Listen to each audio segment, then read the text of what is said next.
पश्चिम सिंहभूम जिले में लगातार नक्सल ऑपरेशन जारी है। इसी बीच आज आपको मैं इन घनघोर नक्सल प्रभावित इलाकों में बसने वाले ग्रामीणों की बदलती तस्वीर को दिखाना चाहता हूं। कैसे सुरक्षा बलों द्वारा नक्सल इलाकों में विद्यालय का निर्माण करके बच्चों को अच्छी गुणवत्ता वाली शिक्षा दी जा रही है।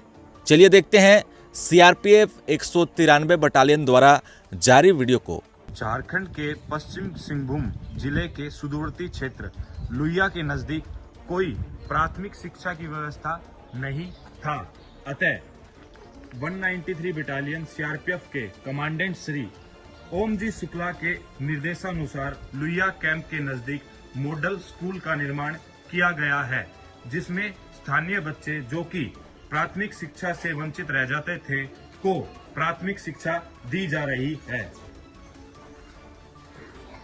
इस मॉडल स्कूल में ये हमारा क्लासरूम है,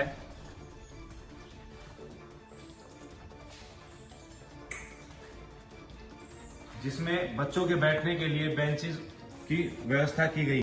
इसके अलावा मॉडल स्कूल के नजदीक ही बच्चों के लिए शौचालय की व्यवस्था की गई है, जिसमें बॉयज और गर्ल्स के लिए अलग अलग से शौचालय की व्यवस्था की गई है।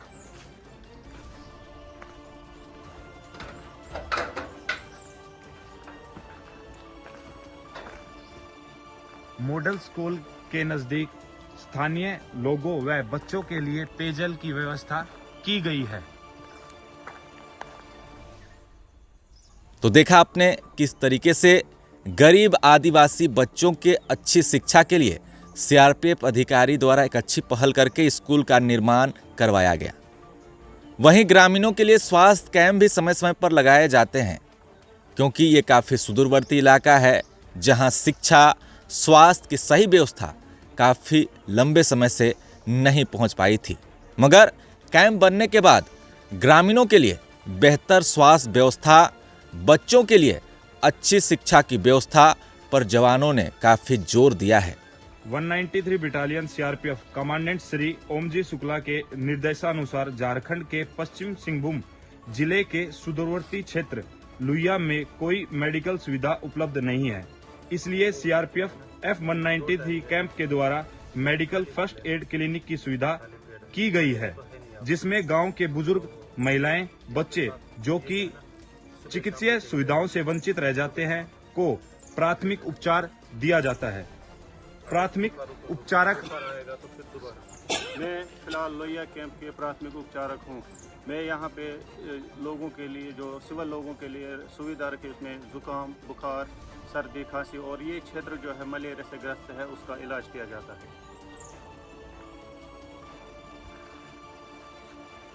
इसके अलावा ये सब लोग प्राथमिक उपचार हेतु कैंप में आए हैं।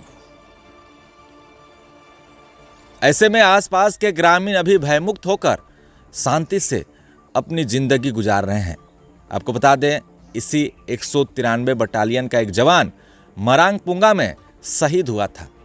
तो चलिए देखते हैं आखिर सुरक्षा बल के जवान कैसे नक्सलियों के इलाके में ग्रामीणों की मदद करते हैं। तस्वीरों के माध्यम से देखिए कैसे 193 बटालियन के कमांडेंट के द्वारा एक गरीब आदिवासी महिला, जिसके पैरों पे चप्पल भी नहीं थे, उससे चप्पल पहनाए जा रहे हैं। देखिए किस तरीके से गरीब आदिवासी बच्चों के बीच सीआरपीएफ जवानों के द्वारा कपड़ों का वितरण किया जा रहा है। ये वही इलाका है जहां पर काफ़ी लंबे समय से माओवादी सक्रिय थे। ऐसे में उन इलाकों में कैंप बनने के बाद बच्चों की अच्छी शिक्षा पर काफ़ी ज़्यादा जोर दिया जा रहा है। मैंने आपको पिछले कई वीडियो में भी ये भी बताया कि नक्सलवाद उन्हीं इलाकों में पनपा है जहां पर अच्छी शिक्षा, स्वास्थ्य, सड़कें, बिजली, पेयजल, किसी चीज़ की व्यवस्था सही रूप से नहीं हो पाई है। ऐसे में अब इन आदिवासियों के जीवन को बदलने के लिए एक सीआरपीएफ जवान के द्वारा इस तरीके से एक अच्छी पहल की जा रही है। अब तस्वीरों के माध्यम से देखिए, कपड़े देने के बाद एक आदिवासी बच्ची के चेहरे में कितनी अच्छी मुस्कान देखने को मिल रही है। इससे आप अंदाज़ा लगा सकते हैं कि वहाँ के ग्रामीणों के बीच कैंप लग जाने से खुशी का माहौल है, क्योंकि लोग अब भयमुक्त वातावरण में जी रहे हैं। आप सोचिए, जितने भी नक्सल संगठन में अभी इस वक्त सक्रिय हैं, उनमें से जितने ज़्यादा संख्या में जो कम उम्र के नक्सल कैडर हैं वो काफ़ी कम पढ़े लिखे होते हैं। कई बार गांव से उन्हें अपने साथ संगठन से जोड़ दिया जाता है। बहुत सारे लोग मजबूरी में जुड़ जाते हैं, किसी को ज़बरदस्ती ही उठाकर माओवादी जंगल में ले जाते हैं। ऐसे में अब बच्चों की शिक्षा पर जोर दिया जा रहा है और जब लोग शिक्षित होंगे, जब लोग समझदार होंगे तो हथियार की जगह कलम को थामने में ज़्यादा सहज और आगे की जीवन भी अच्छी तरीके से गुजार पाएंगे।